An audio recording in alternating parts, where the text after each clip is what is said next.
Ladies and gentlemen, welcome back to another incredible week of the Jits Guy. Now, we've improved the stream, we've improved the quality, but one thing that I cannot get over is the guest lineup this week, and we're starting this week off with a bang, all right? This man needs absolutely no introduction, but just to let you know, guys, we're in for a real treat today, and I could not be more humbled and honored and blessed to have you, sir, Braulio Estima, on this podcast with me today. Thank you so much, brother. Man, Zaid, it's a big pleasure for me. I'm very good job that you're doing out there to spreading positivity and then try to get people engaged on these hard times. And I'm really looking forward to our chat. Thank you so much, brother, man. Listen, in the process of getting to meet you and to get you on this podcast, I realized, like, man, this guy is busy. Like, you're up to so much. You're almost like a bicycle. You don't stop pedaling, right? Exactly. I mean, I like to be busy. I think when you're not busy, you open up a lot opportunity for you get an empty mind. And then when you have an empty mind, it's not good, right? Because then the bad thoughts comes in. So I try to be very like dynamic and very active on doing things. And basically, since all this madness started, we prepared ourselves not to close our academy, but to transfer our delivery method to the online platform. So basically, we have been very active, on the daily basis. Every day we have classes, Sunday to Sundays, and to keep everyone active, because one of the things that we don't realize, I mean, now we start realizing, but there's something that I was really worried in the beginning is, okay, Corona is a big issue and we know it's a serious matter, but also there's a lot of other things that comes with the isolation that can become a very traumatic scenario for many people, like the domestic abuse, alcoholism, depression, suicidal rate goes up. And because people, we are made to socialize. So when you stop socializing, you can go off rail. And jiu-jitsu is one of the things that keeps a lot of people on track. And we don't have that. Us in our academy in Gracie Barra, we have 4 pillars that we want always to incorporate on every class, which is the pillars of people to go to socialize, to exercise, to learn something, and to be inspired. So this is the four pillars that we focus to get to give the real experience, Gracie Barra experience within Jiu-Jitsu.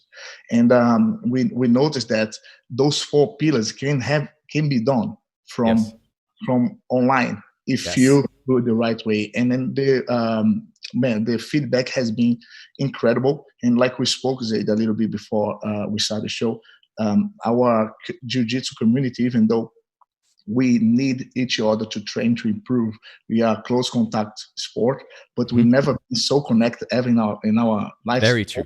The hardest challenge that we ever encountered in the history of jiu-jitsu, Yes, I think that is very well said, Braulio, because the connectivity part is we've been so focused on our game that we kind of not put it on the side, but the community was on the side of our game. Now the community is all we have, and we found new ways to connect and synchronize with the jiu-jitsu community. I think we're going to come out of this way stronger than we ever were. And not just Gracie Barra, I believe the entire world of jiu-jitsu is going to long for each other. We're going to give each other hugs left and right after this is over. That's for sure. And if you see, jiu-jitsu is a special sport, man. You see, out of all the sports that I've seen in making a statement or making a movement or putting the voice out there, jiu-jitsu by far was the one that's been more like connecting together. And this shows a lot about our martial arts. And one of the things I keep saying all the time, one thing that we never stop to think about really when we train, when we are on our jiu-jitsu lifestyle, is that the element of trust that we build between ourselves is beyond explanation, because we constantly, while training, we put ourselves in situations that is on the mercy of the opponent or of my training partner, and get to the point that we don't realize that, because for us we see as a game, but our subconscious is always like scanning for facts and also for instincts, right? And when someone gets me in the choke, for us, because we know we train and practicing jiu-jitsu is a game, you tap, let it go. But our subconscious is like, man, this guy could kill me. And then if this went all the way. I tapped him and he let it go. So I trust him. Yes. And vice versa. If I get him, I could break someone's arm if I wanted to, but the guy taps him and I let it go. And this element of trust that we don't necessarily see or look for, but exists. And then when you look someone in the eye after training, we know and he knows, and that is a connection. And that's 100%. what I see the difference between jiu-jitsu and the majority of the other sports. You know, it takes somebody so deeply rooted in jiu-jitsu to acknowledge and see those deep essences of the martial art, because in human nature, we have always lived around, seeking what's dangerous, what's threatening to me. We're always conscious about, and this is why this COVID phase is so dangerous. Like you accurately said, it's not the corona itself. It's our stress, our cortisol levels. We're constantly seeking around us what's the danger, what's the threat. The reason jiu-jitsu gives us so much endorphin release is because we are also on the radar for the threats, the rear naked choke, the grips, the kimura grips and stuff. But even when we reach a point of maximum fear, which is death, which is arm breaking, and we tap and they let go, we're reassured and we release this joy hormone of being togetherness, because that's our human instinct. It's to defend ourselves, and when somebody spares you, it makes you closer to them.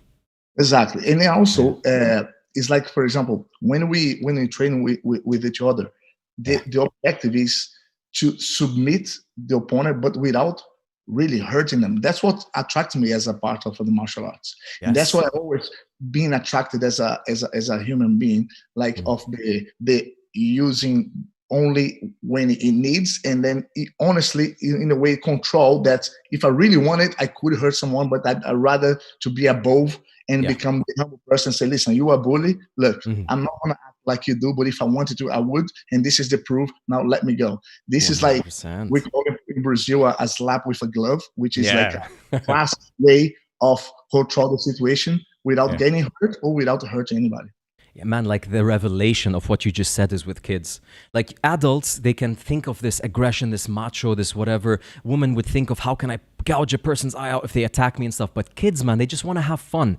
And when you give the kid a chance not to hurt the other kid, but to defend himself while controlling him, you just gave him superhuman powers to be himself, to be Harry Potter, to be whatever he wants to be, and not ashamed.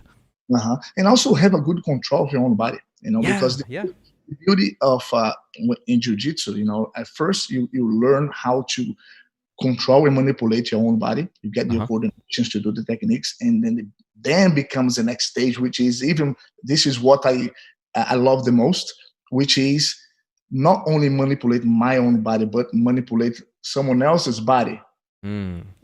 Manipulate someone else's movements while I control my own and theirs at the same time. That's like requires time and skills, but it's a very positive, because we not intend to hurt no one, and all with control.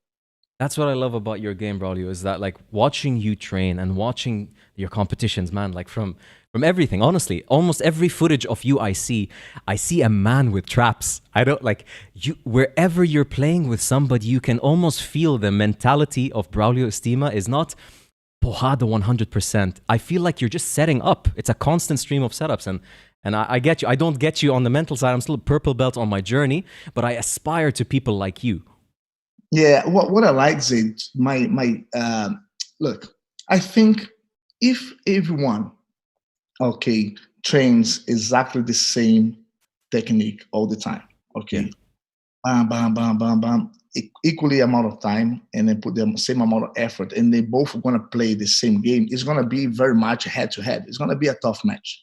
Like for example, when you put like the Miao brothers to do a training, they will train for about, 2-3 days, non-stop.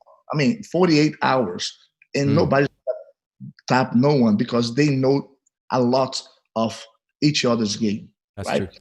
So when I started jiu-jitsu, I consider myself starting late. But when I look back now, I started 16 years old, but everyone, wherever they start, they always think they started late. At 15 years old, wish could start earlier. At 20 years old, could start earlier. That's so true.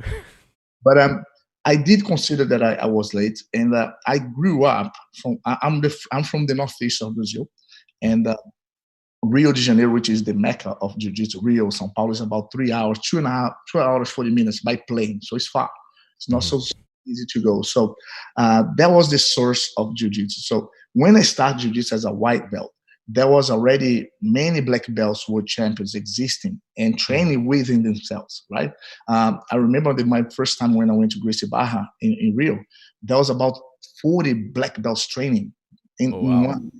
That was like something that is only in the dream that I could actually possibly realize this happened, because there was no black belt in my city when I started. Okay, even then, no black belts there.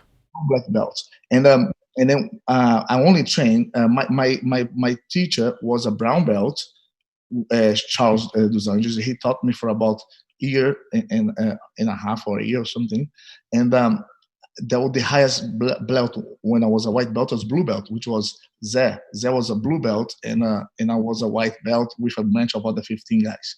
And then we grew, and then I got the blue belt, and then Zé got the purple belt. Like it's 10 months difference between us. But and then my instructor left to America, and then Zé took over, and then we became like the pack that carry on training with each other. So within my friends and the people who were from Rio that knew about jiu-jitsu at the time and come back to the house to my city, I always told me that it would be impossible for me to ever be a world champion, a blue belt. And then when I got in the purple belt, they said that was going to be impossible, but then I did. And then they said it would be impossible in the brown. Oh, but now black belt's going to be difficult. But then my first black belt championships, I won the world title. So the point was, for me, I grew up listening that would be impossible because they're so far ahead. So my approach of my development was, instead of me playing their game that they've been training already for years and years, and if I get very good at it, we're going to head-to-head maximum, and that would happen what I said about the Miao brothers.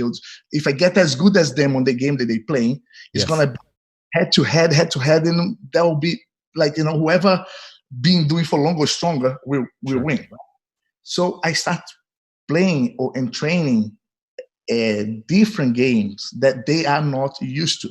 So when something happens on the split seconds, you only look. Imagine one thing, Zay.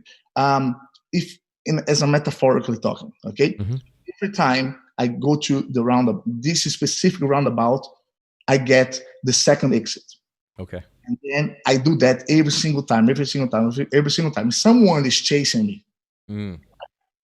He will automatically think I'm going to go to the second exit because I've been doing all my life. So what I do, I take the first exit or the fourth exit. So they had to have a split second to catch me.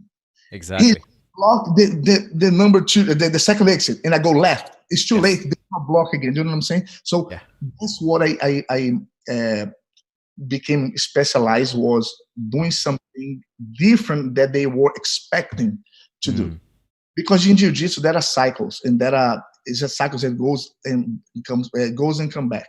For example, there's a period that people will be doing a lot of close guard, and there's a lot of time people will do a lot of passing standing, and then there'll be a lot of people do a pass with the knees on the ground. There was a phase, a lot of half guard, and there was a lot of phase, there was a lot of bending bolos in the 50-50 until people master it, and then it goes back to this to begin again, and on and on and on. So I to get my game prepared a little bit off the curve that is happening now. Whatever the trend is happening, I try to do a little bit different, so people had just a split second to react, and then I catch up ahead.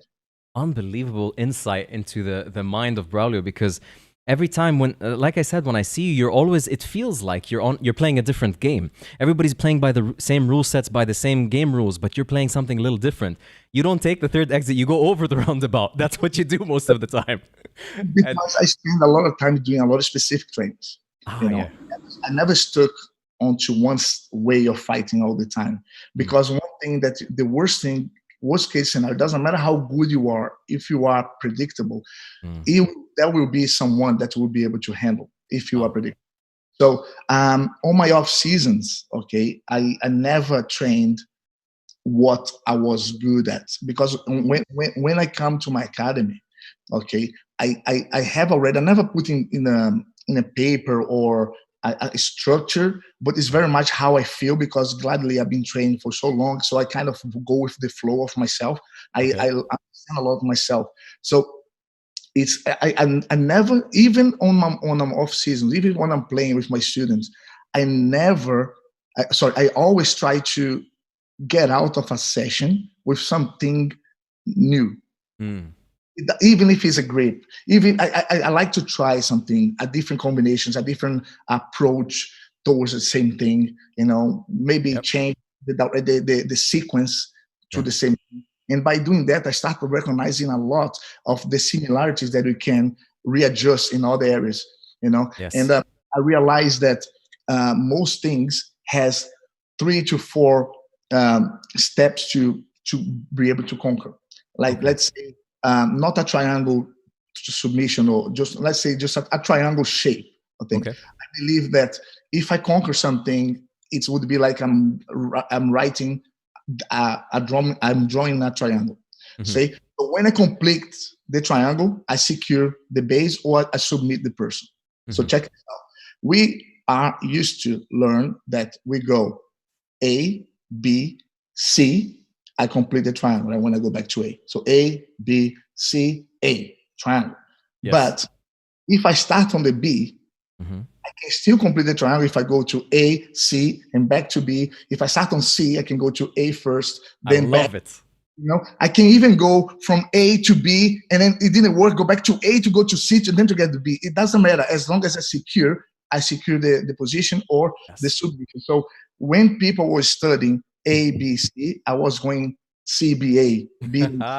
So they, like an Ezekiel, right? Yeah. If you follow Jiu-Jitsu, Ezekiel, where you go? I'm in a mount of you. I go under your head. I get the sleeve, and then I will go and submit you, right? Yes. I lost many Ezekiels because every time that I go under the head, as soon as I grab it's coming.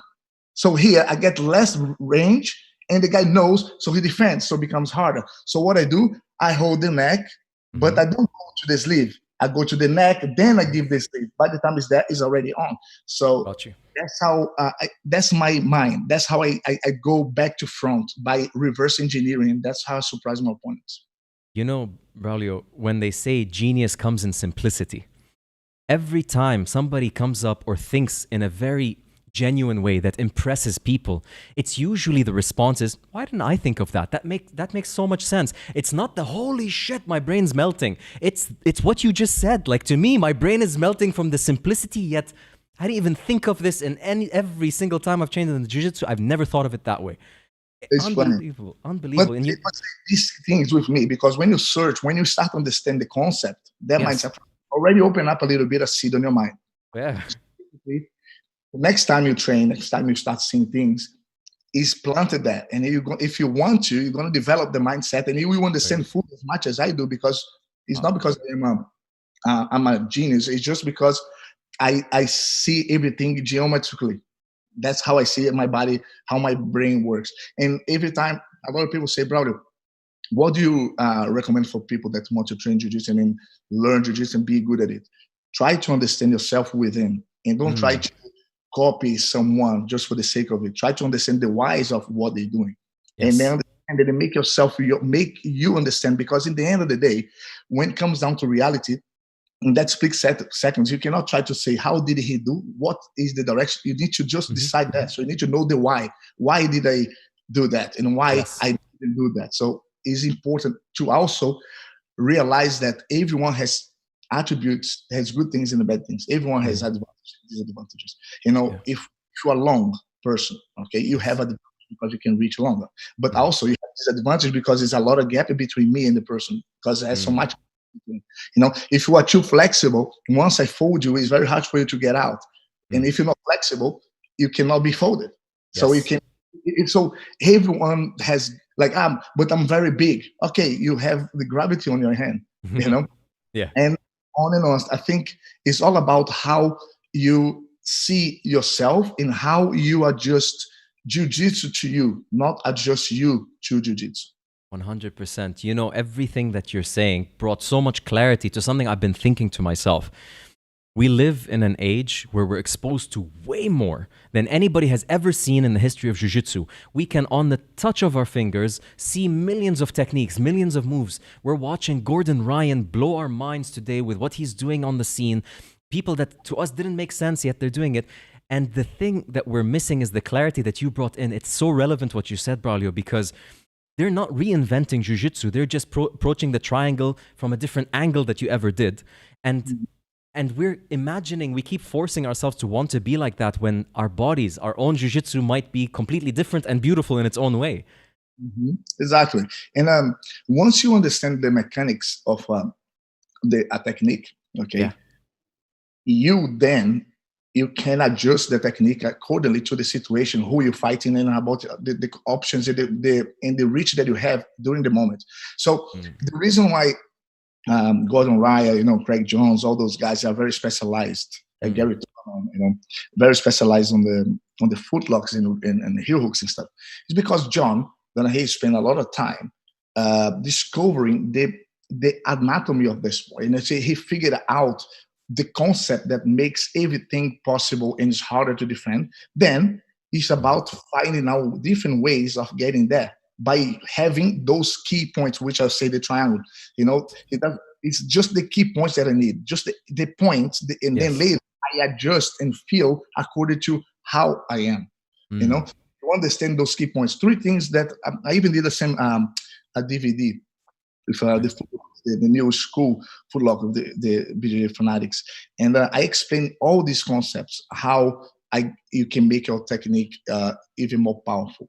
For example, a heel hook is the most dangerous and most effective footlock involving a submission involving legs, right?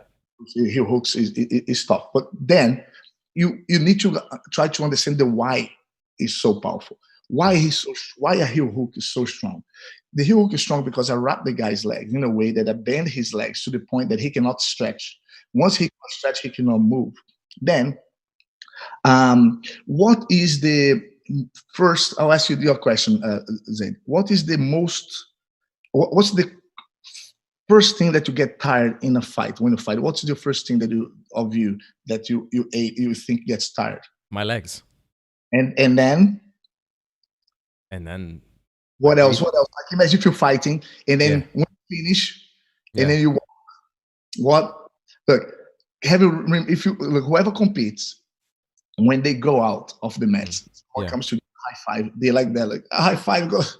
The T-Rex. High five! Oh, don't you do so? Oh, thank you very much. 100%. Because you're all the time gripping, right? Of course, the legs, it gets tired too. But the hand, it's a very used all the time. Pulling, pushing, grabbing, pulling, pushing, grabbing. Right? So I noticed that my figure 4, my toe hold, was starting I never had the courage to spend time doing the toe hold on after the middle of the fight, because my grips would be already kind of tired, and then spend I will never be very strong with that concept with the hand, my wrist. And I realized that the reason that the heel hook is so powerful is when you bend his legs and you use your upper body, you grab the heel, you glue on you, and then your upper body turns. And then that creates a huge torque, and you pull the heel, but the toes is also being twisted to the other side. So that's when I start to understand that method of if I can bend the guy's leg, if I can turn the heel to one direction and the toes to the opposite direction, and the person follow, this should be a submission. And this is the concept behind the toe hold, heel hook, and the Estima lock. The Estima lock is nothing more, nothing less than a toe hold done with a different parts of your body. A toe hold, a heel hook is a Estima lock. The Estima lock is a heel hook, but it's done with different parts of the body. See, this is like everybody listening today, and I can see the chat flying up when you're saying things like this, because it's, to you have the experience, you've trained with so many bodies in order to come to that point that you connect the mind with the body and understand how different body shapes work. to us, most of us now, and most of the people listening, we're students of the martial art on our own different journeys. Some competitors, some fathers that love jiu-jitsu for de-stress, some people. The main thing I really wanted to talk to you about today, Braulio, that I don't hear so much about and I would love to hear from you, is Braulio Estima, the student. Because in order for somebody to get to the point of mindset that you have, I wish to understand how you came into jiu-jitsu as a student. Like, what was your mindset training? Was it that you went into it to outwork everybody, outstudy everybody? Because clearly you had something in your mind different than most.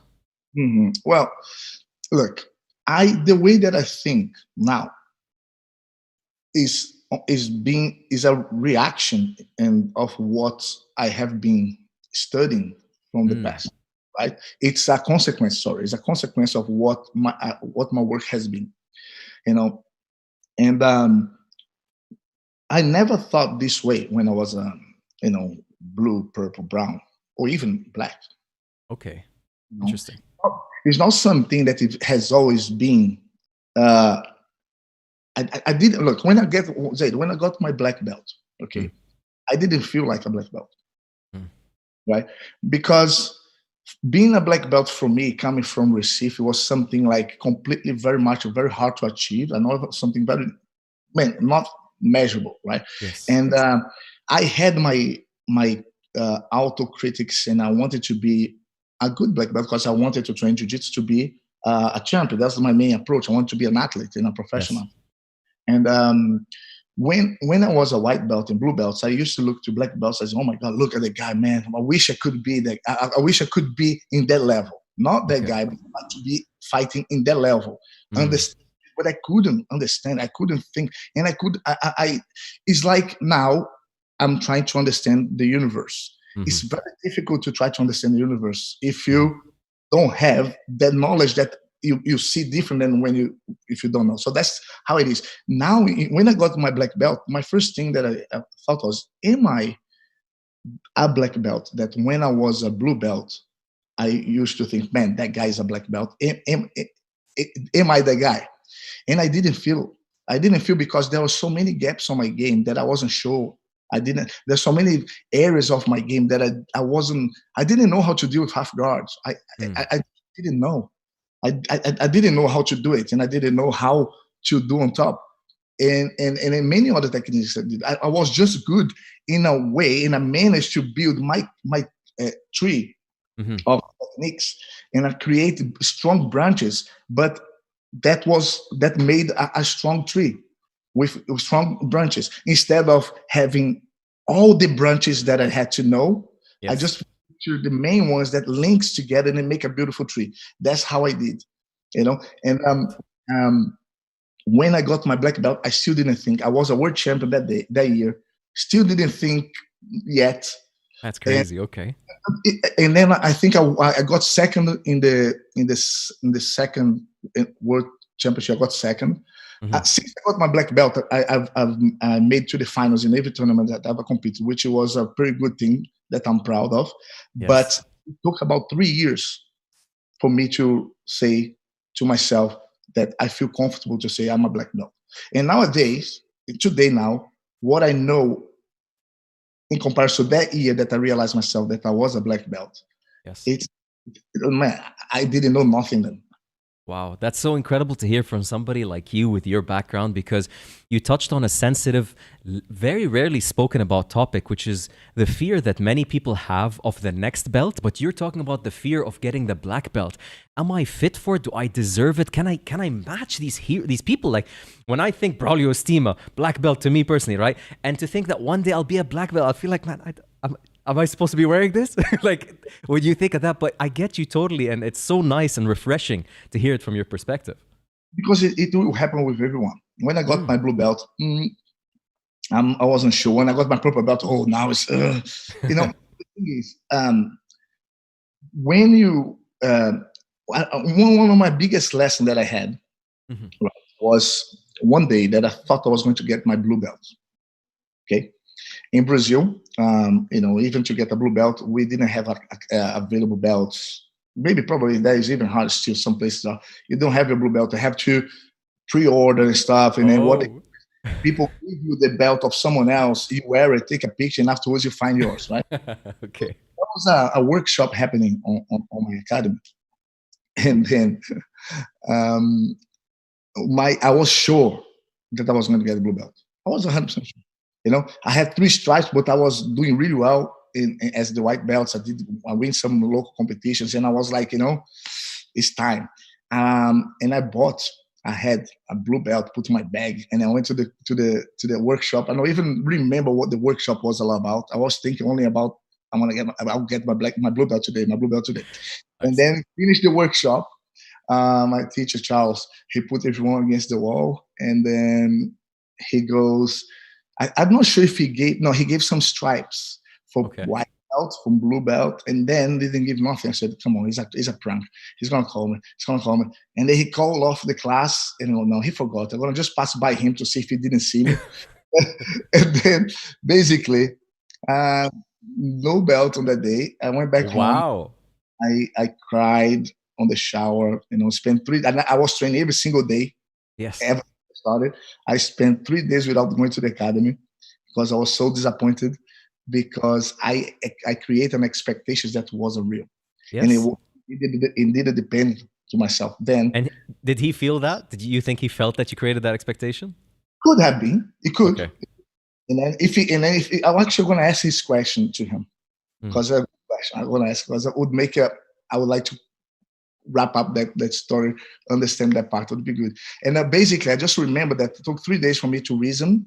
And when I decided to go back, I got into terms with myself, and I told, from now on, I will train, and I'm not going to train for a belt. I'm not going to train to beat someone.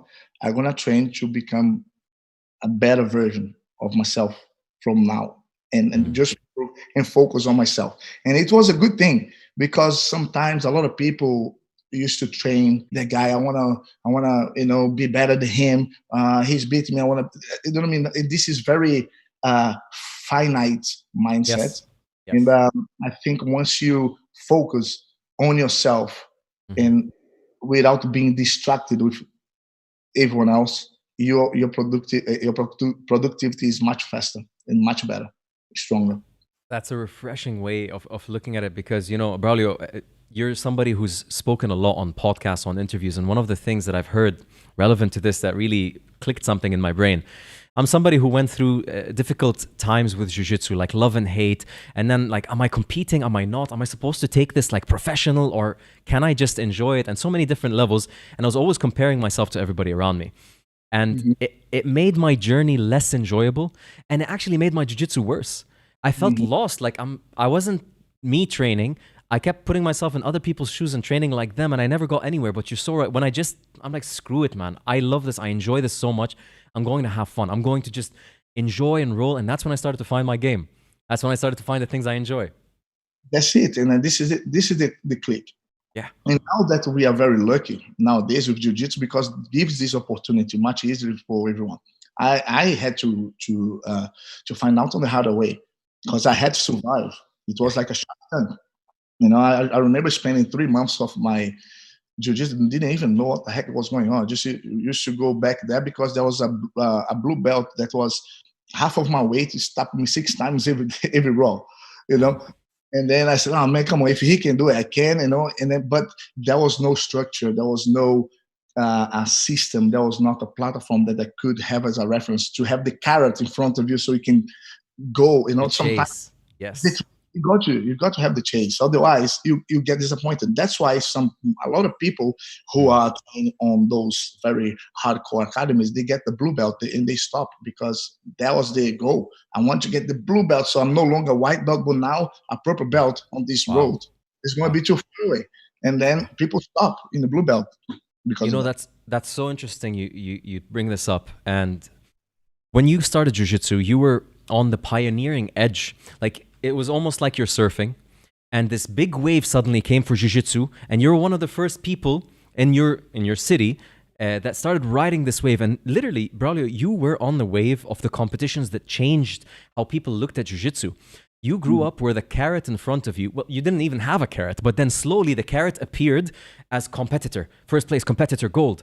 There was no like media. There was no, I could be a coach. It was just carrot, gold, gold, gold competitor. And in your city, it was blue belt. Then it was purple belt. Then it became competitor. And today we live in a time where we're blessed to find so many carrots to chase in jiu-jitsu, right? But we still have to take that mentality that you brought up, which is focusing on yourself. Yeah, like it is. Someone asked me a question the other day. What was the biggest challenge for me? And this was the biggest challenge for me was to create my carrot, so I chase. Wow. Okay. Because I didn't have no reference whatsoever for nobody from my region. Imagine nobody from the UK has ever done it, and nobody who has ever done it doesn't live in UK. That's how I was, right? In terms of region. Yeah. And then there was nobody that did it, training there, and nobody ever done it. And all I hear is, what's the point? You're never going to do it. The guy's dead. That's all they do. Yeah. But a piece of me always said, listen, I'm going to keep doing as long as I'm enjoying. And if I can see that I'm improving, who knows? I never expected that I was be a world champion black belt. Never expected. And until I was kind of getting okay at the brown belts, that's when I felt, okay, I think I might be able to. But up until then, it was I was the first one to win an IBJJF tournament on my region as a blue belt, and then the first one winning Panams, the first one went to the worlds in the purple belt. So nobody else has done. So then that was the challenge for me, because it is like, imagine the metaphor when you go to a jungle that you know who lives in. What kind of wild animal lives there? So you go with weapons prepared for that, right? And that's one thing, because someone already been there and told you, listen, this is a jungle. But basically, I was joining the jungle and I didn't know what animal to expect, but I have to explore little by little, trying different ways, try different weapons, get stuck, go back. Oh man, no chance. I cannot go this way, go to the other way. And that was my biggest challenge. And I'm very proud that I was able to kind of lead the way that is for the possibilities for people for generations ahead. And now we have so many champions then, like all belts, and I'm really proud. It takes pioneers, it takes people like you to go into uncharted territories and experiment. And people need to understand, not everybody who goes and pioneers and experiments succeeds. It is a risk they take, but it is something in their heart that makes them, I need to discover, I need to find out what am I made of. And I was lucky that I managed to achieve, but I mean, in a selfish way, because when you compete, it's all about you. You don't compete, you don't compete to win for your mom or it's for you. It's selfish. It's all about, I want to win, I want to be the best, and I will do my work, so I do. So it's very selfish. And so when you're doing that way, you only all what you think is about competition. And then to the point that when you learn that you can share once you become successful, and you're trying to making people around you also successful. And that's the second layer of being a very successful person. When you have that mentality of give back, and then people appreciate, they give back, and then I appreciate, and then this is really a priceless, man. And then that's when big changes happen. Was when I start teaching. Because I teach, I never hold back. As you guys know, when I teach, man, I teach everything that goes through my mind, and I want you to make sure that you get what I want to pass. If I let it out, and that appreciates, and they become better, and they give, and then we bounce on each other, and then Man, it's amazing hearing you reaffirm my beliefs. Like the whole concept of a rising tide raises all boats, right? If you just want to focus on yourself, you can only get so far. But if your surroundings goes up, then you go up with them. And this is what we've seen with you, not just on the mats, but off the mats. you're very gracious with your presence. And I really admire that about you, Braulio. Like you taking the time to talk to us here, to talk to me, to share your knowledge in the way you're sharing it. You're not just spitting out things that are like cliches in jiu-jitsu. You're really going deep. And I love that, because I want to know from you, how much of what you did you feel was being right place, right time, but prepared, obviously, and how much was it planning? Like, how much did you plan towards where you are today? Yeah, I mean, all I wanted, okay, at first was be able to represent my country in a competition.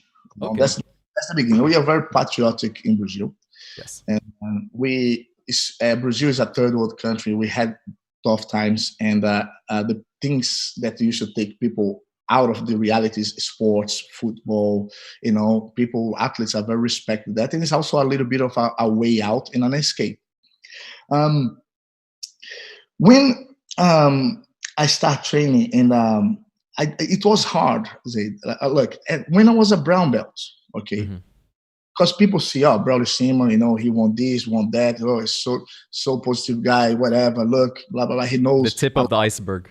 People they expect, oh, look how much he knows, look how he sees jiu-jitsu, but it wasn't like that. I used to be very even shy or afraid of talk in public. Nowadays, I talk for the world, because it's all about you get confident with yourself, right? Now, I did have a half of scholarship because because of jiu-jitsu. Okay. So, but the other half of scholarship I was paying, working as a part-time at the university. Okay. So I used to work from 8 o'clock in the morning until 12:30 in the afternoon, right? So I have to wake up about 10 to 7 to be able to get that on time. And then I come back from work, arrive at home by more or less 1 o'clock. I have my lunch, because in Brazil, the midday lunch is the biggest one. So we have a nice lunch, and then I have a little rest. I do my homework of the university, right? And then I go to the academy to train from 4:30 until 6:30, 2 hours of training. Okay. And then from there, I used to leave at 6:30 without shower, just put my bag straight away to the university to study from 7 until 10:30. That's a pretty late university. Exactly. Because that's for people who has to work and they cannot. Wow. So, and then I finished university at 10:30, and I used to teach at 10:45 until midnight. That's the only time I could make the money. I had like 10, 12 students. I was a purple to brown belt. And so this was my lifestyle. And I was having some results, but not necessarily the result that I would be able to have if I focus 100%. You mean in terms of your jiu-jitsu? Yeah, because I only had 2 hours of jiu-jitsu. Yeah. Myself. And I was working, studying, and teaching, right? Yes. Now, so I used to sleep like 6 hours a night, which was tough. So appeared this opportunity for me to come to London, Roger, and I had a friend, Alan, that he invited me to spend there I offered for a month, so until I figured out what's going on. So I blocked I froze my university for that period, so I can check it out and see what the possibilities, right?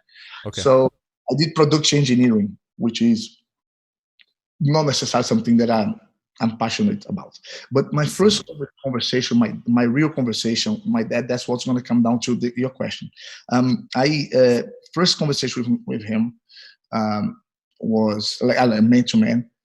He was worried about myself leaving the university to focus on jiu-jitsu. And then I had realized that everything has ups and downs. And everything in life has ups and downs. So when it's up, everything is perfect. It doesn't matter where you're at, you're going to be fine. But on the down, you're going to be down. And then if you are in a bad place, this can derail. And then I remember one of my friends who studied in my classroom, he got the best job that people was applying and dreaming of for my course in production engineering. Okay. One day on his holiday, his dad's birthday, he was in a beach, and then something happened in the factory. He was the very first one to have to leave, so he had to stop. The only time that he could have separated for his family, had to leave. I don't want to leave something like that, especially if I don't love what I'm doing. If I love what I'm doing, it's different, but not love. So my conversation with my dad was like this: Dad, look, I know you worry about money and stuff. Jiu-Jitsu doesn't give much money now. There was no money in the competition at the time, nothing. There is no carrots. Yes. No carrots at all. But I decided, I told him, listen, that if you get the best gardener in the world, he will be okay. Mm-hmm. You know, if he will get the number one gardener in the world, he will have a following that he will be able to make enough money to survive, to support the family. 100%. Right? You get the best wall painter, street painter in the Mm-hmm. world. You get the best one, he will have plenty of job because he Yes. does right. And I told him, listen, I want to be the best in jiu-jitsu. I want to be the best. And by doing that, I know that I'm going to have to go through good and bad. But Mm-hmm. because it's my passion, when I'm on the bed, I will do it anyway. So if that is something that's going to be allowing me to reach my full potential, is doing something that I have the passion for. And I have a passion for jiu-jitsu. So I want to be the best and I'll have my following. I'll be okay. He goes, you are ready. Go. Man, you're a father. You've got kids, right? Yeah. Imagine your kids telling you something with so much conviction. That would make you feel like I achieved my role as a father. Man, exactly right. And that's why he had like I want to die. Yeah. As a father, I completely I imagine, oh my God, one day my son saying that, doesn't matter what it is. Yes, because you know they're ready. And that's when I passed it on to him, and then he believed, and then, you know, thank God it worked out. But he only allowed because he felt that I was ready to fly. That's so beautiful. And were you, like, at that time, your conviction was towards competitor, champion, world champion? And then maybe have my little, in the future, have my little academy, and I'll do what I love. I never expected to be rich with jiu-jitsu, even though I'm not rich, but I'd never expect to be like a millionaire. You know? Yeah. It's funny, Braulio, because like you touched on a point of being rich in jiu-jitsu, and to everybody listening, something that I love and I admire, wealth is relative, right? I see a lot of jiu-jitsu guys, they travel, and they're not the top of the famous food chain, they're not the world champions, they're just really good people, right? And people like them. They travel, they go to London, they post on Facebook, anybody in London, and you get people come to my gym, they take them out for lunch, they take them out for here, sleep in my house, stay in my this. Like, you are rich beyond measure, because rich people got to spend a lot of money for that shit. You know what I mean? It's true, man. Like, man, honestly, Zaid, I wake up most days and I look at me and I really thank God for everything, you know, because when I look back on my childhood and everything that I would wanted to do, that I would love to do, that came through my mind at the moment, what would be a great, and that's what I do. I love traveling. I love smiling, laughing, being around people. I love a little bit of banter. I love some competition, you know, and you know, and then I love to make people laugh. And so jiu-jitsu, I'm very fortunate, you know, very fortunate. God bless me on that, and that's why I want to. They use this as a purpose, you know, using jiu-jitsu as a tool to spread the positive. Not because when I started, only people who was competitive could reap the benefit. But nowadays, we're proving and showing that not necessarily because jiu-jitsu for everyone. It's a saying that anybody can train jiu-jitsu and have the benefit out of it without just focus on competition. 100%. And that's where it also comes in that jiu-jitsu teaches you a lot about life as much as it teaches you about jiu-jitsu, because the way you dissect a situation, the way you overcome difficulties competing and your own personal lives, jiu-jitsu comes to save the day sometimes. When you went to London and you started teaching, you were also competing. And in this time, were you like surrounded by black belts and high caliber jiu-jitsu, or? No, basically, I came as a brown belt, and Roger was a brown belt at the time, and he was in London, and I'm in Birmingham, 2 hours away. But I only had like a couple blue belts, and the rest are white belts students. All right. And so is it, you know. So is it. The first black belts of UK was blue belt at the time when I arrived. And Roger and I, basically, we used to meet once a week and train once a week before competitions, and that was the training. But most of the 90% of the training was made with our students, white belts and blue belts. And Having Roger as a training partner is a hell of a training partner. Right?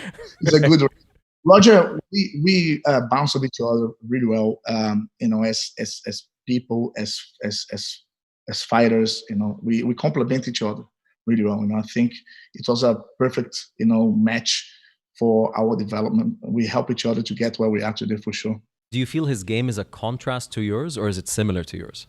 It's a contrast and merge at the same time.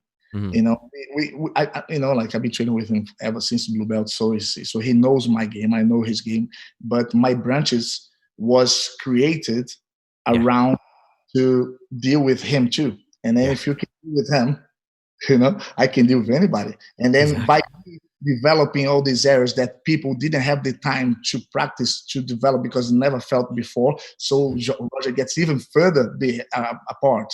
Yeah. So it was a good marriage. I think as a lot of people, when they think of your success throughout your black belt career, they also look at that you were teaching in Birmingham, and the majority of the people you were training with were blue belts and purple belts. Like, there weren't so many black belts. It was just Roger that you would touch base with, right? Yeah, it was blue belt and white belt. There was three blue belts. Out of the three, only two trained with me, and everyone else was a white belt. And Roger was a brown belt at the time, and he used to meet up once a week before tournaments. Wow. And did you feel like that was an advantage? Yeah, 100%. Why? Because, look at this. Just because of the concept of the mentality that you are, I believe a lot in energy, and the universe has something, and I do believe, and I think the mentality that we had was to spread jiu-jitsu, and then make someone good, and then they feel that, and they bounce back, and then we start good environment around us. But what made us really detach of the average at the time was because we did a lot of specific trainings. A lot of specific trainings from all different kind of scenarios, not only scenarios that we like to be, also places that we didn't want to be, so we can get used to get out of scenario and be comfortable on an uncomfortable situation. I see. And also, I've learned then that when I train with I can make a blue belt, a training with a blue belt my size, as a real blue belt, I can make that train as hard as I want. Because if I create conditions, for example, I will sweep him with that specific way to the left. You might do 1, 2, or 3. Later, he will do everything the opposite. So then you learn how to manipulate a blue belt skill guy to get to the position where he doesn't want to be able to still complete that. And it becomes hard because if I want to move him to the left, if you already did 4 times, he's going to put all his weight to the right. And how make him give him that left, and that's you learn how to manipulate or using his body. That was a big differential for me. I made conditions like I will pass the guy's guard to the left, and then I will get his left arm as a number without letting him come up on top of me. Wow. So it's not easy when the guy knows you're coming with it. Yes, 100%. So it becomes as hard as it could be. So it's fun like that, more interesting. That is unbelievable, because like a lot of us, we look at it that so many people, they're looking, I need to go to the best gyms. I need to go to the best environment to get really good at jiu-jitsu. What you're saying is good jiu-jitsu is available depending on your approach, right? Yes. And of course, it's important for you to kind of understand and see what is good. If you are on the right path, it's important for you to be coordinated right. Like this is the right way. Carry on, because it's just the time gonna be. I remember. When I was a white belt, I asked a brown belt that was visiting something about, man, what do I need to improve here? Because, man, my guard, I was handling you well, but at the same time, you passed my guard. What am I doing wrong? He said, bro, you're not doing nothing wrong. You just need to carry on. And if because he passed my guard doesn't mean what I was trying to do was wrong. I was trying the same direction, but he was ahead of me. But that I will have to keep doing to recognize those areas and to learn and develop the game. So the frustrations is important to go through to be able to learn how to get out. Yeah, I think that seeking the difficult circumstances, seeking discomfort in your game is something that'll really help you grow. And during all of this, did you have a mentor? Like, did you have a master, a professor watching over your jiu-jitsu as you were competing? Mainly Roger. Me and Roger, we were kind of, I like that. helping each other. Nice. Because that's the reality, really. I came here, I was 22 years old, just got my brown belt, 6 months as a brown belt. And yes, we explore, we learn, and then we try to, by teaching, you learn a lot, a Yes. lot. That's why I advise everyone within my team, talk to each other, share to each other. You guys are going to improve, because I'm only one and I'm here teaching. You have like 30 people here. You guys are going to spend a lot more time talking, discussing techniques within yourself than with me.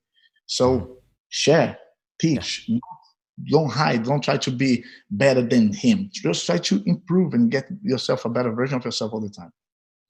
So important, man. And I hope everybody listening here today is going to get so much value out of this experience that you have. Because, Braulio, we were talking about this before we went live.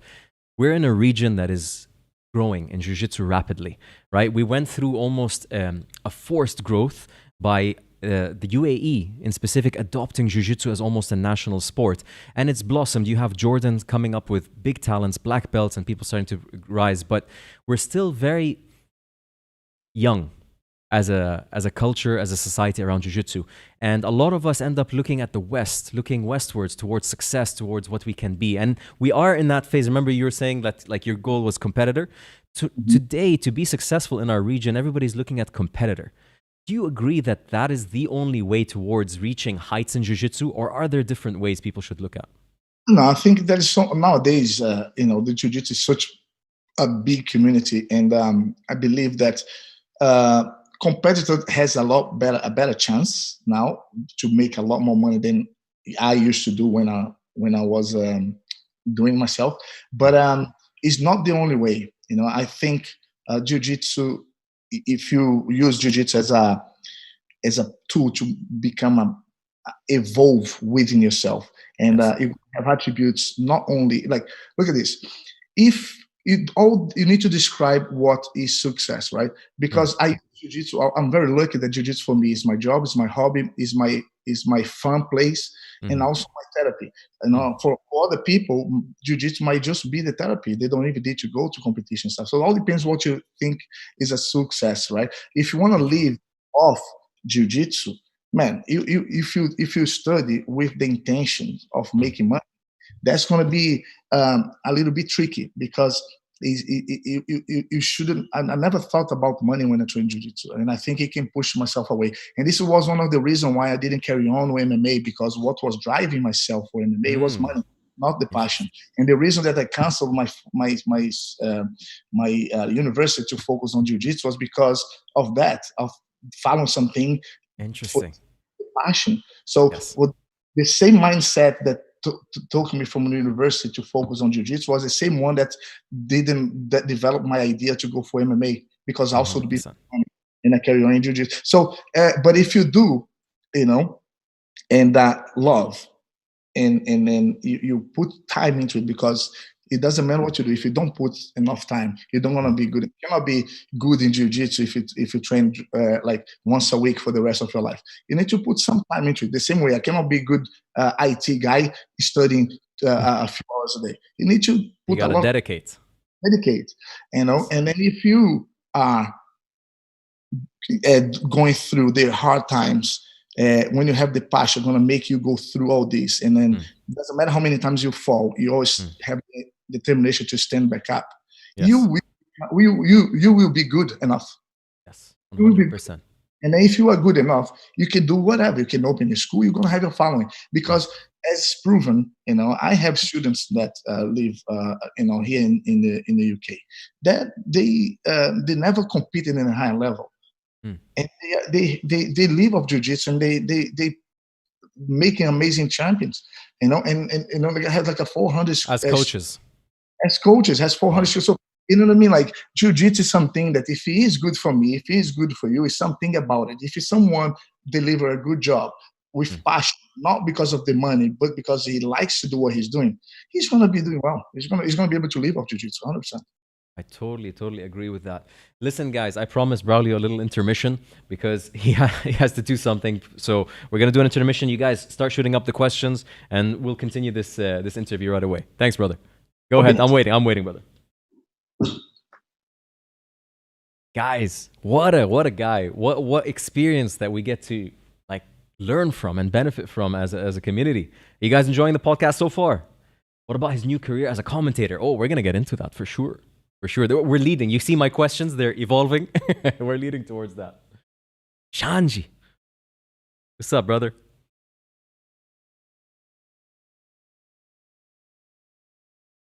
He's such a busy guy. I wanted to commit. I'm trying to like lure him into a little bit longer to get more questions in. So we had to do an intermission at the 1 hour mark. And he'll be right back. How did he come up with a modified Americana? Interesting. We'll ask him that. I think Paul, like, from what I understood, Braulio's always, he doesn't train not simply. Fundamentals is important, obviously. Like, this is a great layer for jiu-jitsu. But what Braulio seemed to have adopted as a mentality is to constantly bring something new to a competition, right? Him talking about his submissions, his defense for half guard, like he was saying, half guard was something bad, something that he didn't feel comfortable with. You can watch ADCC 2009, Braulio Estima versus Andre Galvão. What did Andre Galvão do many times against Braulio? Half guard. You saw him do the half guard many times because people watch your previous fights and they see, like he was saying, like about the roundabout, if you keep taking the second exit, then people are going to block the second exit. Andre Galvão must have seen that Braulio Estima had issues with the half guard, right? Andre Galvão brought the half guard, but Braulio Estima brought the inverted triangle. He brought the climbing, going up high to the head and bringing your leg over. And even the best of the best, one of the best, Andre Galvão didn't see it coming. It's the element of the new, the one that made the Danaher Death Squad succeed and all of that work out. Amp is back. Welcome back, brother. Sorry to keep you so long, but listen, Braulio, I'm like a kid. Sorry? I'm enjoying really much. I just had to go. Thank you. I'm like a kid in a toy shop right now, and I've got so many questions, and I'm talking to people. They've got so many questions. I'm having a good time. Man, thank you very much. I'm so happy to hear that. Man, it's just, we were chatting about how you come up with things, right? The Estima lock, the inverted triangle, the adapted Americana, Paul Alit is asking. And I was just referring it back to what you said earlier about the whole roundabout. If you come in and you take the second exit every time, people are going to know your game. You're always a guy that, like, before it was cool to have a move, before it was cool to have an instructional, you were the guy we used to like get excited about because you used to bring that shit to the fight. And we'd be like, oh, what's he going to do this time? Yeah, that's good memories, man. I was watching some of Stuart Cooper's doing a little adjustment on a documentary against the Carcará. And I never really watched my fights when it goes. I never really watched. Interesting. He had some clips of it, and I was looking and I said, "Oh my god, man, dude, that moved well there." Flip leg. I was actually proud of myself. Hearing for yourself. I did. I like it would change, you know. But I like to explore, you know, and I like to find different ways of doing the same thing. I think this is like something that excites me, and because I understood, I start seeing differently, like after black belts and stuff. I start see things more conceptual instead of only copying a certain technique. Yes. You know, for example, if you see what happened to the opponent when I'm doing something against him, it doesn't matter how I am doing. What matters is what's happened to him. That is the really key. The reaction. Point. Yeah, it's what's happened to him that is making him submit. Right? Doesn't matter how I do it. Doesn't matter if I go back to front, if I go turn around, as long as if I can create the same kind of torque that he is feeling exactly the same. Example, Kimura and omoplata. Yes. Is a thing. Yes. because it's happening is I'm making the guy tap in this direction. So if I can do, it doesn't matter what it is. If I make it in any kind of angles, if you create the torque that the guy can follow, it's going to be a lot, you know. For example, the triangle, inverted triangle, reverse triangle, Bravo choke, katagatame. I don't know, so many other names. Same Is mechanism. Is the same thing for me, but because you just need to see a lot of people when they squeeze the inverted triangle, they squeeze a little bit different because they're squeezing how they would have been doing a normal triangle. But when you invert it, you no longer should be the same direction. You need to change slightly the direction, because what matters really is the shoulder, the guy one side, and leg in the other way. That's all going to be the tap, you know. And then when you understand what's happening to the guy, you know how to readjust on the little inches. And that's what's my buzz. I like to break down the technique as reverse engineering, and then I adapt to my game. Do you test this out in the gym and you sit and like, don't move, shh, and you move your legs and stuff? Like, is that what you do? No, I do it in reality. I do it rolling. During rolls. Okay. I do it during rolls, during situation, and I try to get to the position, and then if I make the guy tap, it is a tap. You know, so you don't sit there like, let's try this, and you go and you try to squeeze your legs differently. Sometimes when I'm on the middle of the process to explore more, you know, for example, like the Estima lock, there's many ways of getting the Estima lock. So I do kind of sit down and try to make it better, but it's my hand, my leg, my mind doesn't think or look for Estima lock. I look for the concept that makes the Estima lock. You know, I'm focused on the key points, on the edge of the triangle. I'm looking to where is the A, where's the B, where's the C. It doesn't matter who I get first. I need to get in touch with those three and create the top. So that's how I see it. Did any of these moves ever come up during a roll by chance, by simply you pursuing the tap? Yeah, like for example, the Estima lock, it was a little bit of me and my brother, we were doing training just before the Adcc 2009, and he was exploring ways of doing foot locks, because up until then, all the foot locks that we knew, it was gradually building up like it's never like a snappy one. You know, okay.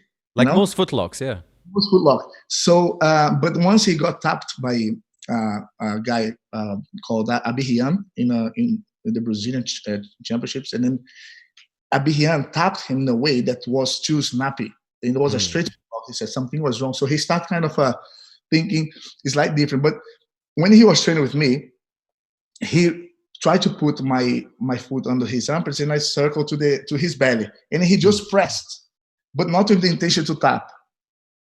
You know, he just pressed. I said, whoa, hold on a second. This is possible something here. And then, you know, and then I came up with the way of using the other leverage. Man, and he became even better than me on doing the Estima lock. But the first one was against Lovato Jr. at the Adcc 2009. Yes. Amazing. Listen, Adcc 2009, you brought it up, not me. All right, I know you've been, like, this topic has been milked, but it deserves to be milked. That was one of the most beautiful competitions I've seen in my life. Like, watching it, even today, going back and watching it, it's like back after back. And it wasn't like you had a bunch of guys were injured that year, and, you know, there was the best of the best on that year. And it was it was a clinic that you ran that day. How did it feel? Like, in your mind, you're in the competition, you got that first submission, you got that first win. How are you feeling? Like, in your mind, you're saying, let's go, I'm ready? Or you're like, I can't believe this shit's happening? Oh, look, it's a very good point there, Zaid. We're going to have a good talk about it, because that competition, I learned a lot about myself in many different ways. Okay. And, I love the question, because it's going to teach a lot of people. Maybe it's not going to be the same answer that most people would like to hear. Okay. But it's my experience. Everyone has different experience, right? So that year, man, before every fight, it didn't feel perfect. I didn't feel like, oh man, today's my day. I just went fight by fight, boom, boom. I won the first fight on Saturday. I won the second fight by submission on Saturday, and which was against Lovato Jr. And then I went to the next day in ADCC, right? It's like a marathon. You need to pace yourself. You cannot just, it is eight fights, but on Sunday it's 6 fights. Right?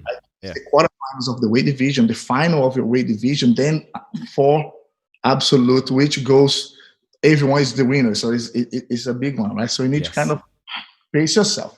I would like just to go back, okay, to 2005, when Roger, he submit everyone in this 2005. He won the absolute. Yeah, he won the absolute, and he went through many tough fights as well, a few overtimes. So he went through like shows a lot of heart, and then he managed to submit everyone, including Carcará, that was a verbal submission. He didn't come back after the second overtime. It was tired, and then when Roger won, I had experienced what was during his training, what is to train for such a competition, ADCC level, being a professional athlete, and then, man, I was so pleased and happy for him, and I cried even of happiness. And then we come back. I go back to the room myself, and then I'm thinking, oh my God, look what Roger did, man. Nobody ever gonna do that. I can't believe, man. And then my question was exactly what you said. Imagine what he's feeling right now by himself, having a shower after this tournament. He must be feeling on the top of the world. And that was back in my mind. And then time passes, and then that's it. I start training. And then I fought ADCC 2007, and I got to the final, and I lost to Xander Ribeiro. Yeah. I fought I got alternated. I got that one. I was called a couple of weeks before the tournament. Okay. I didn't know I was going to fight, so they put me in above weight. I managed to get to the final, and we did the best fight of the tournament. We was like the mission. So that means I got a spot in 2009. Nice. Right? So yes. Then 2009, like I had a surgery on my knee on 2008. So I started rising up, boom, boom, boom, get back. And then I started the year 2009 very good. I won weight in absolute, Europeans, and then Pan Ams, and then world champion. And then come back to the 2009, now focus on the Jiu-Jitsu for the no-gi. And then, man, I did everything that I should do. I train hard. I hate morning classes, like workout in the morning. This I hate it. But my personal trainer only had that time for me. And I missed one train. There was time at 6:30 in the morning. Oh, man, I was like in pain. I said, no, you go. I don't want an excuse. Let's go. Bam, bam, bam. How long was the camp? For the ADCC, I camped for about 2 months. Okay. Because I've been training the whole year very heavily, just in gi. But then I took 2 months just to train no gi. Okay. I won the Worlds in June. Yes. 2009. Yes. And the end of the June. So I had July, August, September. So I started training really in August. I had a little break after the Worlds, some parties. I always prepared you to celebrate. But anyway, when I went to the competition, man, I was feeling normal, no pain, but I never felt like a perfect. And I had my wrist I had twisted my wrist. I had even a bandage, but then I didn't make no mistake in the whole tournament. I was like, holy moly. Everything that I practiced, everything that I trained, like, I pulled guard Lovato. Okay, the idea was sweep and get the stimulus. That's my focus. I got swept. I went to him, stimulus, because I knew the game was more, his game would give the stimulus, and nobody knew how it was. And then I went to the final with Andre Galvão. Boom! Inverted triangle in the final. Flip neck. Okay, they didn't want to put me on the absolutes because there was only one from Gracie Barra, but then they made a vote and the judge just chose me, and then I went to the last minute for the absolute, and then I fought first. I submit the guy. I don't remember. I think from Finland, if I'm not wrong. And then the second fight was Marcelo Garcia. And I had fought Marcelo Garcia with the gi in February in 2009 in Abu Dhabi, and I mean I got him with a triangle, so I knew that he was much better in the no gi, and he's like a legend of the ADCC, and I knew that he was going to be very hungry to win, So and defending the triangle. So I remember, because in ADCC, whoever follows is before the finals, the qualifiers are 10 minutes fight, 5 minutes no points, 5 minutes points.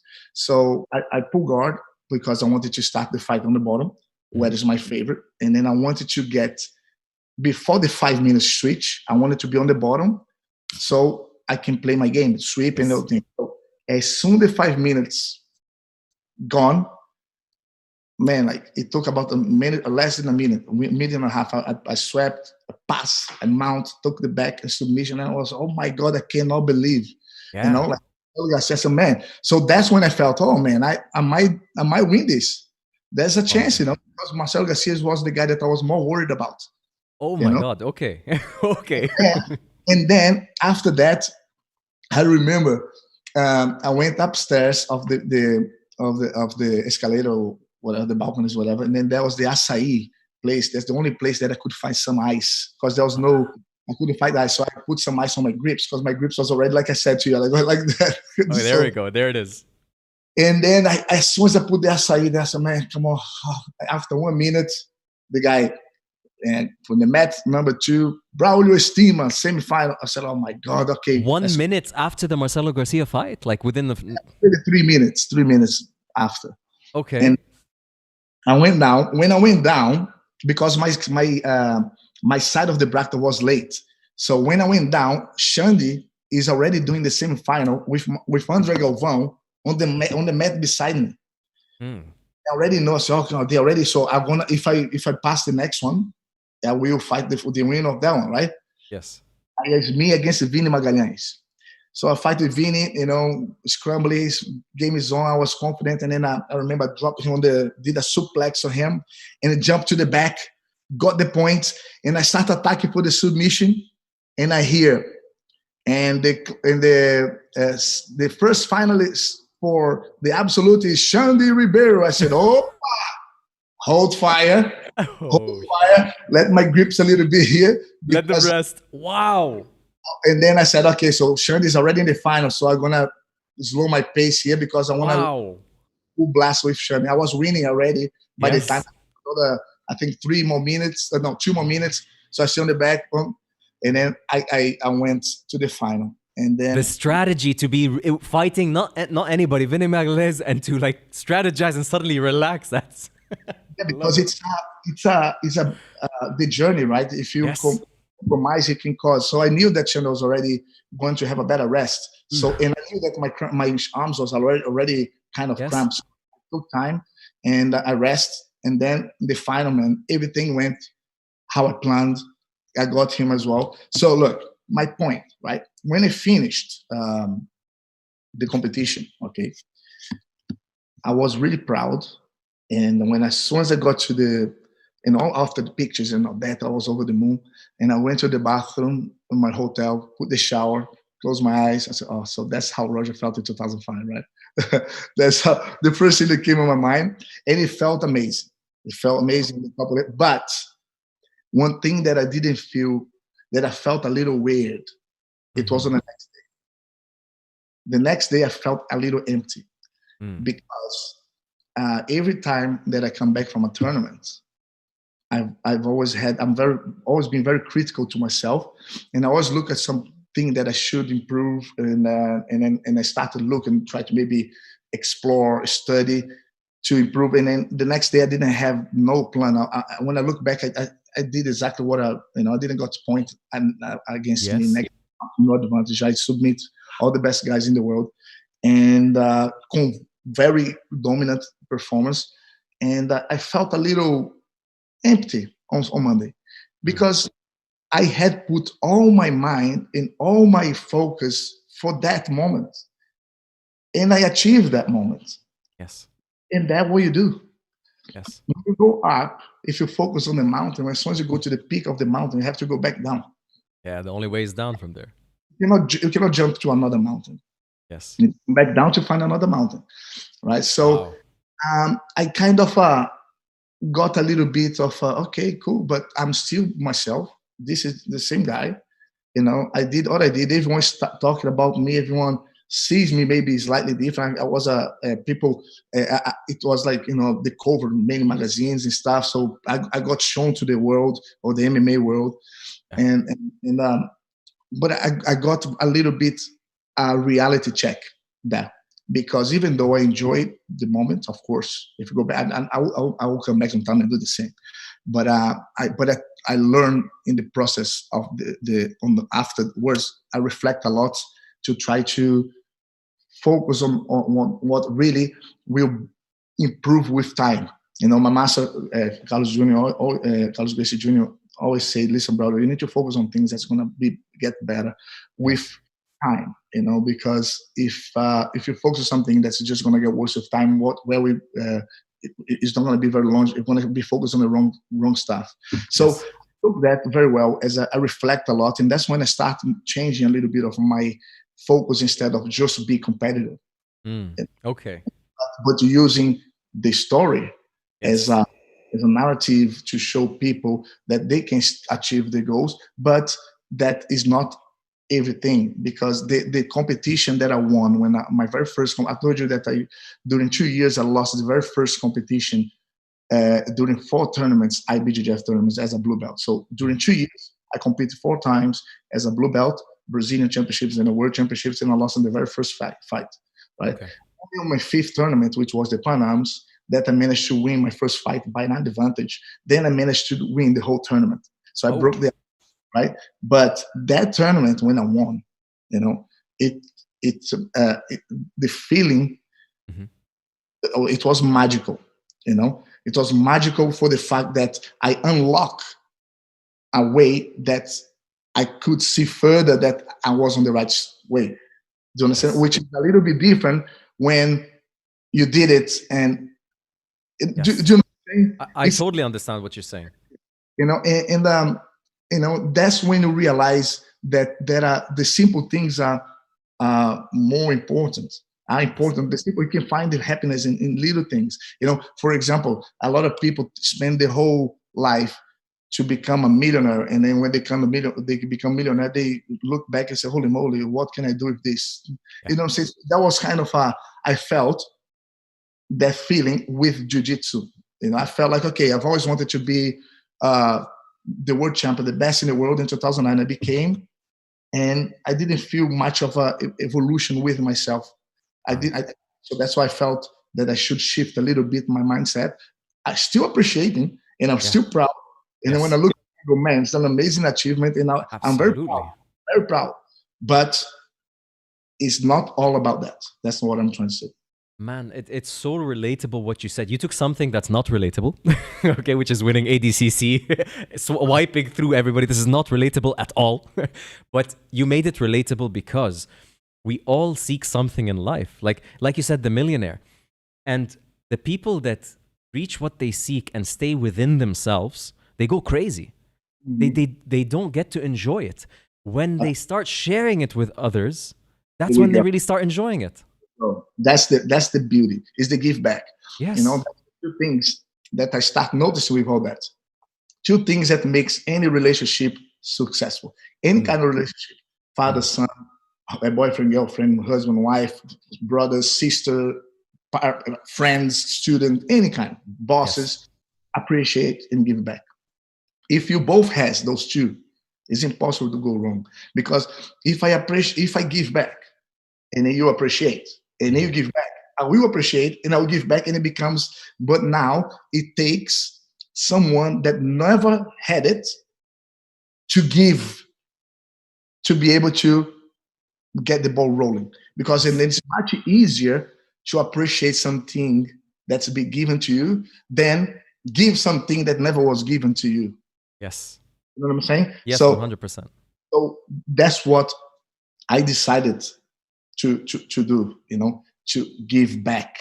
Yeah. Even if nobody it taught me that way. No matter, nobody gave me this message so deep in that way, because a lot of people tend to secure the secrets for themselves, so they succeed, But I start feeling that, if you give back to people that around you that are searching, seeking for it, they appreciate, and they succeed, and they give back to the system and to others, it becomes a snowball of positivity. And this is like the mountain that will never end, and that was the mountain that I'm at now. That is so true. And it's so timely to hear somebody at your caliber say this, because we're going through, leading up to this corona pandemic, we started reaching a point in civilization that everybody was out for themselves. Through conditioning, through capitalism, through our societies, everybody was just focused on the blogs and the vlogs and the shoes and the clothes and me, right?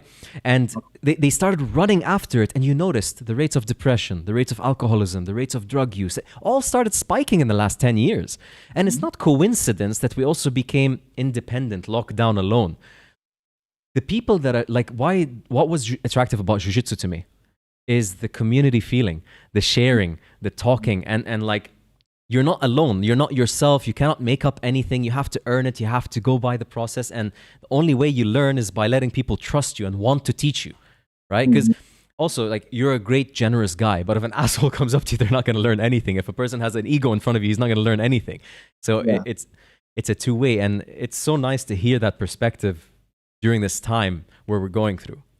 Yeah, I mean, jiu-jitsu is coming together in a very incredible and very positive and surprising way. Yeah. The community, I mentioned here before, is the trust effect that we have between us. We trust each other, because we put ourselves in the situation all the time. Yes. I'm not sure if I mentioned that in the podcast before. You did. Yeah. So, this makes us stronger than any other team, any other sport, and that's what's missing, is the appreciation on it. If you have everyone appreciating and making the effort to give back, man, that's why jiu-jitsu. Master always, his dad, with the creator, Master Carlos Gracie Senior, he always believed that if everyone in the world did jiu-jitsu, the world would be a much better place to live. Yes. Look, Sheikh Mohammed, why do you think that jiu-jitsu is so popular in UAE? He saw the benefit that the jiu-jitsu made to his own son. And then when you have a mentality that to give to people around you what the best thing that you could ever give, and then if it's he see how much benefit is caused to his own son, and he's doing that to his own nation.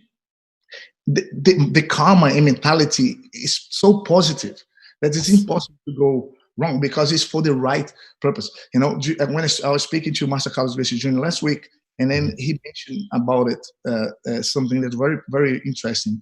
He said, "Braulio, look, the reason that we are so strong is because I made everything in a way and designed everything in a way that I learned from my dad and from my uncle, and put in a box, in a package that I put it together in a way that I would give to my own son." That's would be. So it's like if I make and he likes a lot of metaphor, and he said, "Bro, if you're going to make a juice for yourself, you're going to get the best fruits, the best the juices, the best cereals, and you're going to get everything the best." Yes. And then blend. You're going to drink that juice. So if you make something to others in the same way that you would do to yourself, it's positive, it's beautiful, and it's truthful, and you cannot hide. In jiu-jitsu, you cannot hide in jiu-jitsu, and then that's why it's so powerful. Braulio, something I learned about you mentioned the word karma, and you talked about that you've been getting into this energy and understanding the world. This is something that I got aware to recently, and I really enjoy it. He said karma is not you do bad, you get bad, right? Karma is simpler than that. They say if you're a person that works in the fish market, you wake up in the morning, you go and you clean fish for 2 hours in the morning, then you sell the fish, then you clean the shop, and you come back. Cats will follow you. Uh-huh. The cats follow you because you smell like fish. You didn't do good, you didn't do bad. It's just, this is karma. Your actions throughout the day will lead things to attract towards you or not attract towards you. So if you live through a habit, a chain of habits, when you wake up to when you sleep, the sum of all of these parts will lead to what's happening into your life because you're attracting them. If you are thinking in a positive mindset, helping others and working towards the benefit of others, people will naturally flock towards you. If you're working towards yourself and me, and I want to be the best, and I want to sacrifice others' health for my best, it'll make people not attracted to you, which means you get less people to support you. Exactly. Yeah, likes attracts likes, and that's for sure. That's why, and also, if you do things expecting it to be something, you're building yourself for disappointment. Yeah. Don't do it expecting it. That's why when I said, if you want to live off jiu-jitsu, don't do it for the money. Yeah. Because we're with the wrong things, So I think if you are willing to give back without expecting nothing back, once something positive happens, it's always a plus. It's always the extras. That is so true, but also, like we mentioned this before going live, and I really want to ask you this because you're somebody who's representing Gracie Barra in the entire European level. You've seen students go from white belts to successful gym owners and athletes. We are in a region right now that's growing, but not necessarily about making money, right? Because there is the foundation to make money here. Like an athlete here in the UAE growing up as a kid, getting an income as a kid, training, and then having all of the factors to become a champion there. The real issue is the goal, the dream. Having an idol that you chase after, understanding that there is a life from jiu-jitsu. It doesn't have to be rich or wealth, but you have to, like, in order for you to have told your father, I'm going to pursue this, you convinced him that the best gardener, he'll be okay. We need to believe that the best Middle Eastern jiu-jitsu guy will be okay, that the second, third, fourth, fifth best, that the best coach will be okay. How do we build an environment in our region to support this, aside from just competition? I think it's about having the mentality of improve the community that we're in, making a positive impact on the community. Okay. Because there will be people that will be competing. There will be people that will train just for training. People will go socialize, people will go to, just to distress, people will go because they want to choose self-defense, people just want to exercise, that's the thing. So I believe that if you learn something well, when you understand that and you have the passion for it and you want to pass it on, that there will be enough people around you that will be willing or interested to find out if what you are teaching is truthful and is honest, and if you show that you have the passion. Because there's no better way than learning from someone that has a passion for what they're doing, because you can see how much the guy loves what he's doing, and it motivates everyone. That's very true. I see that every wave in every country is different, and I believe that the more jiu-jitsu is being shown, the more people will try to find out about it, jiu-jitsu, and the more people will want to train.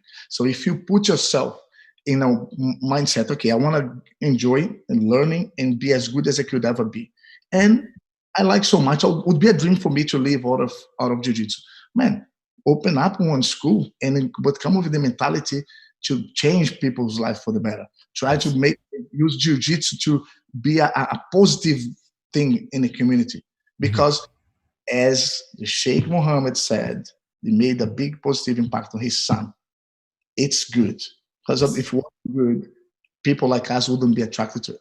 Yeah, 100%. They created the blueprint. Like the UAE Jiu-Jitsu and Palm Sports Initiative is an experiment in jiu-jitsu that's never been done before in the world. Taking kids from a very young age and making them train jiu-jitsu with the best of the best black belts around is really something special to see. I want to ask you, I would be remiss with this interview, and I know you're a very busy guy, and I really appreciate your time, but I have to ask this for the sake of the academies in the region and around the world listening. What advice do you have for people running a gym right now during this difficult time, trying to adapt, trying to figure out what to do? Yeah, the first thing that I would recommend is to stay connected to the people that are training with you. Yes. Connect with them online. Try to. I've been doing the Zoom classes since the day one.